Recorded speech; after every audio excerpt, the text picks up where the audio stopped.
This is Wraith from Wraith Rain. I'm an author of serialized gay romance fiction.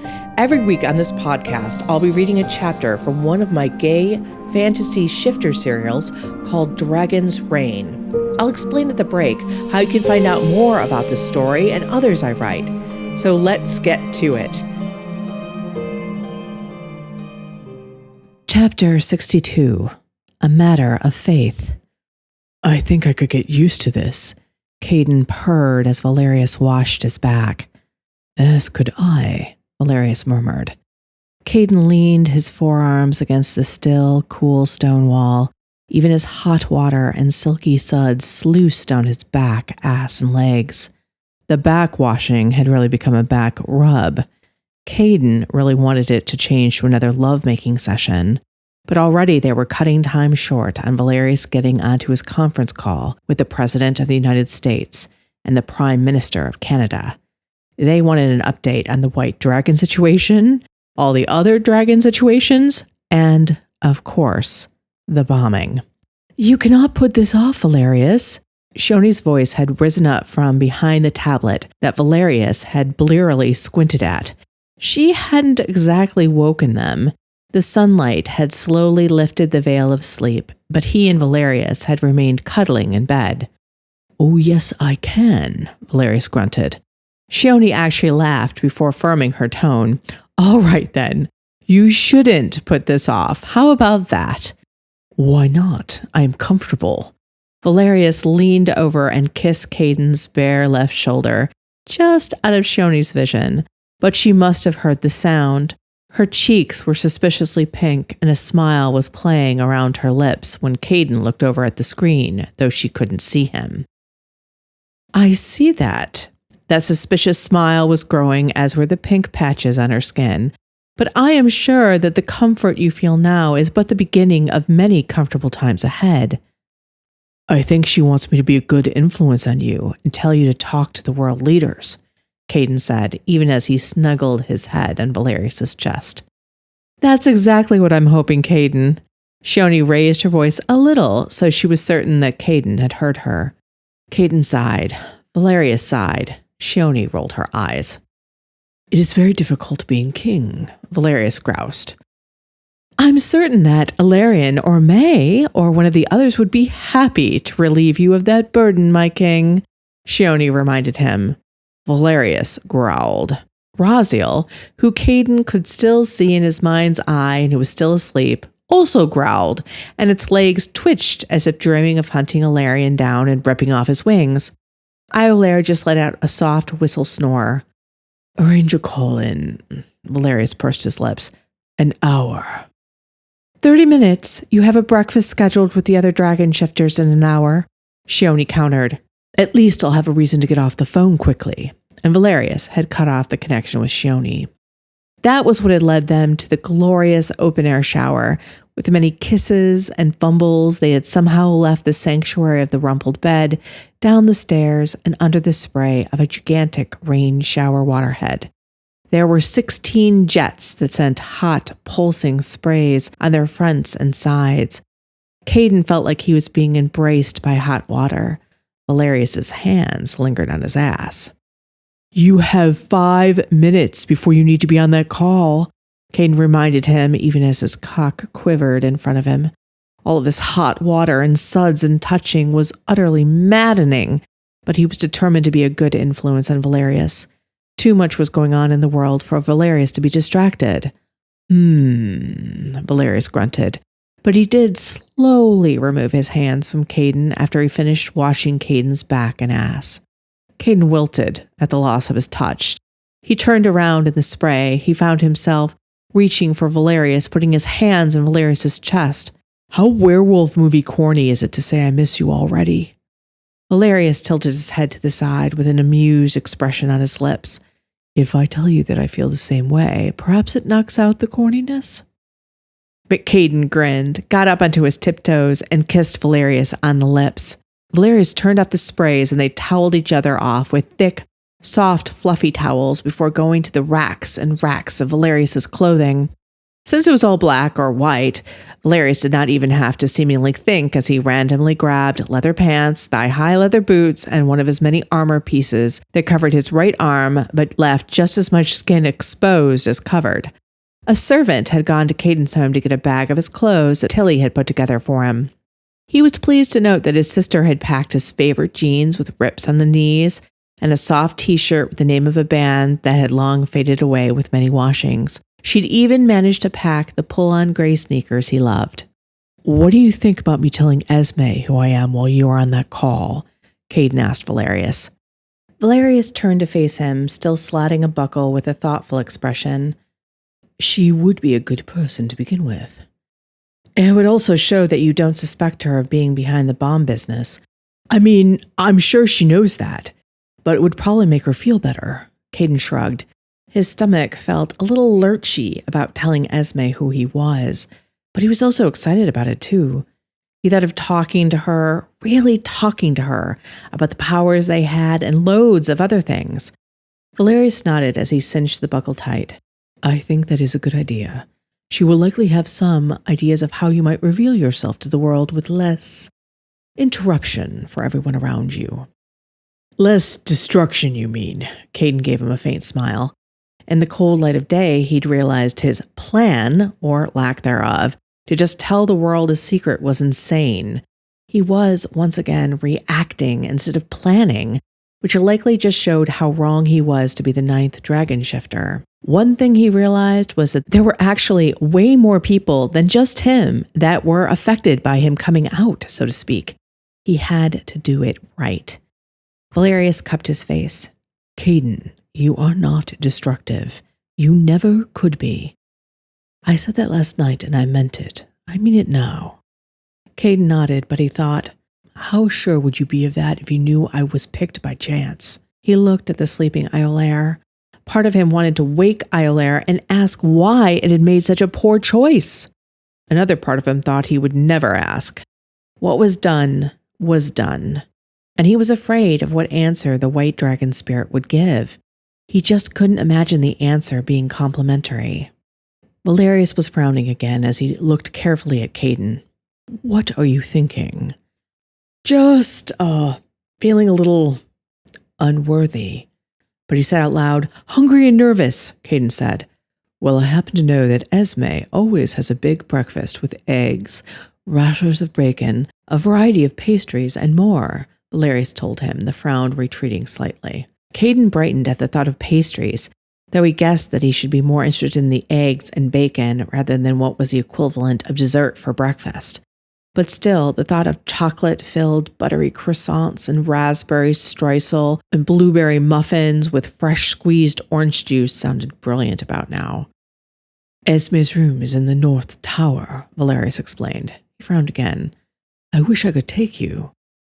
"There's like 1 minute before your call." Caden tapped his wrist where a watch would have been if he had worn one. He got up and kissed Valerius again. "Don't worry, I'll find her." Caden gave Valerius a final wave as the Dragon King prepared to answer the video call with 2 of the world's leaders. He sort of knew where Esme was, or at least he thought he did. 10 stairways later, several dozen turns, and finally a lucky break where he simply wandered down a final hallway and caught sight of the 2 guards dressed in blue silk and silver, framing a set of double doors, did he realize he'd finally found the right place. Caden lifted up a hand and smiled to show he was friendly, even as the guards stiffened. He realized, as one of them, a stern-faced woman with frost at her temples, stepped up in front of him, that he had no way of proving who he was or why he should be allowed to see Dragon Queen Esme. "Halt!" she shouted, though he was only a foot away and could clearly hear her quite well. He did halt, though, more out of shock than anything else. "Who are you? And what business do you have with Queen Esme?" We're friends?" He made that sound more like a question than an answer. Considering Sarai had been a long-standing friend, he doubted that these guards would let him pass just for that in any case. The stern-faced woman looked sterner. "Who are you?" she repeated with more emphasis. One of her hands had dropped down to the sword. Yes, that was a sword on her hip. I'm Caden and Sky, who is at the door?" Esme's voice floated out of the opening set of doors. Without taking her eyes off of him, Sky stated, "A stranger who claims to be your friend, but I've never seen him." The doors opened wider, and Esme stood there in a pair of white culottes and a blue pirate-like top. She appeared tired, but looked at him curiously, as obviously she had never seen him in this form either. "Young man," she began, "today is not the day to look for autographs." "Queen Esme, we do know one another, but you probably don't recognize me because I'm not wearing all white." Caden emphasized the white dragon's coloring. Esme froze a moment, thinking, then her expression cleared and she let out a delighted laugh as she realized what he was saying. "Oh my goodness, forgive me for not recognizing you right away. Come in, come in." He smiled and edged past Sky, who was still looking at him with a furrowed brow and uncertain glance. Caden wasn't sure about her either and only breathed a sigh of relief when the doors were shut behind them. The room they entered was breezy. Tons of sunlight splashed inside through the thrown-open balcony doors. The opening to the balcony was 20 feet long, and gentle breezes tinged with the scent of flowers flowed inside. There was a long dining room table on which were arranged computers, tablets, and loose paper. Some photographs, countless documents, and more in small, neat piles were set before every space. "Your war room?" Caden gestured to the table, even as Esme just stared at him with open interest. She half-turned. "Oh, yes. That's all of the information I have in Sarai. All of the ingoing and outgoing communications she made. Of course, she wasn't foolish enough to communicate directly with whoever she was working for on these. She undoubtedly had burner phones and other means of communication, but there will be clues here. I will sense something out of place eventually. If anyone can figure this out, it's you. Valeria says that you are the most intelligent of the dragon shifters," Caden said. A mirthful glint entered her blue eyes. She took his hands in hers. They were soft and cool, and there were several rings in them, a square-cut diamond, a round ruby, and a rectangular emerald. They were all incredibly beautiful. "How can Valerius know that unless he has plumbed all your depths?" Esme asked, and Caden's cheeks flooded with color at the use of the word plumbed, though he didn't think Esme meant it sexually. "You are the white dragon shifter, yes?" He nodded. "I'm Caden Bryce.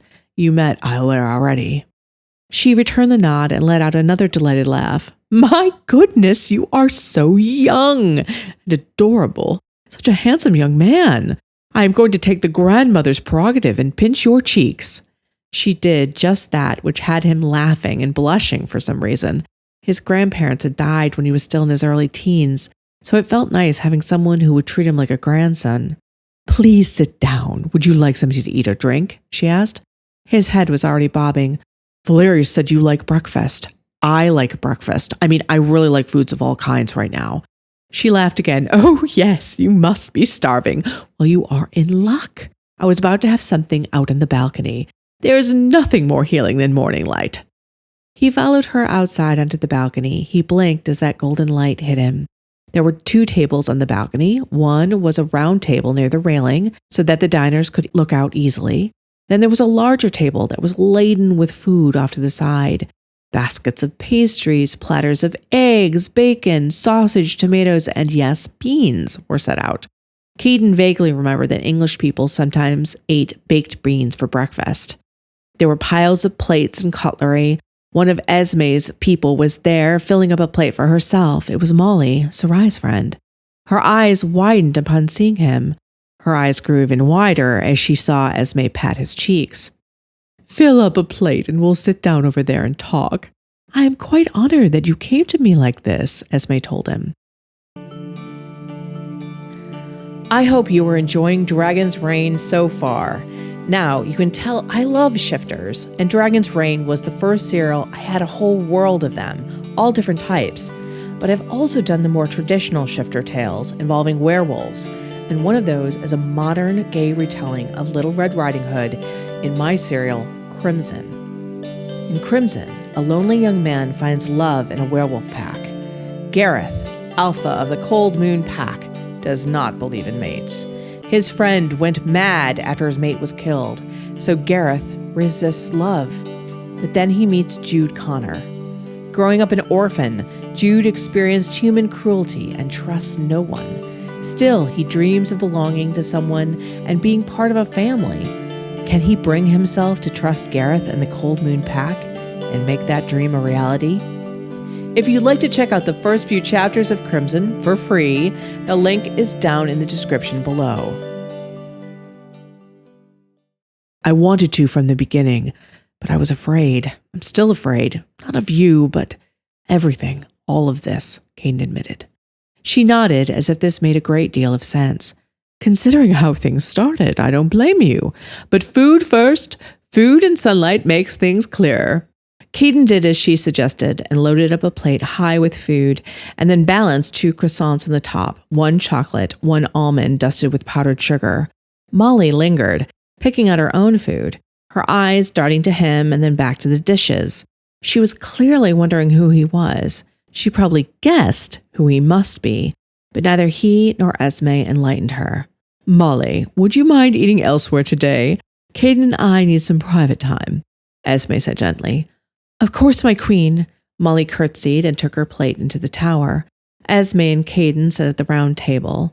Looking over the side of the railing, Caden could see a huge swath of sky, but also the botanical gardens below that were in high reach.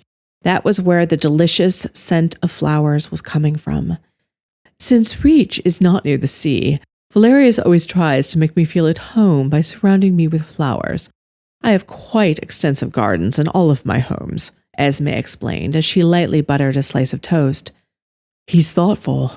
You wouldn't think it because he's so gruff and glowering a lot of the time, but he really does care for the people who are close to him, Caden said as he went to studying his own plate and trying to figure out how to attack the amount of food he had piled on it. Esme smiled. If you already know that about him, you must be close indeed. Yeah, but there's so much more to know, Caden said, even as he smiled uncontrollably. Just speaking of Valerius reminded him of their night together. He had never slept so well. In fact, he'd always had problems sleeping in the same bed as his boyfriends. He didn't like to be held, too hot, too confining. He couldn't breathe properly. But with Valerius, that hadn't been a problem. He'd tucked against the much larger body, and somehow it had just been right. He'd fallen asleep in moments and hadn't woken up a sodden mess.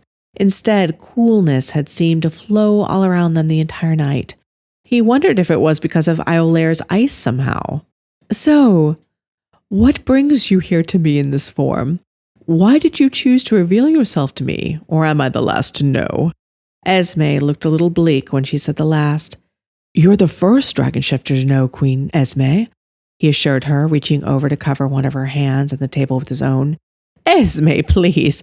I would not have any formality between us. When we first met, I felt I knew you well already.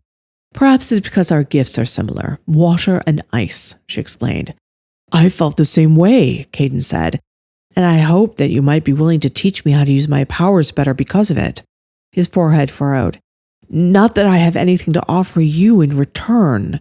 Your friendship is enough. She waved his concern away. Her confidence was seemingly restored.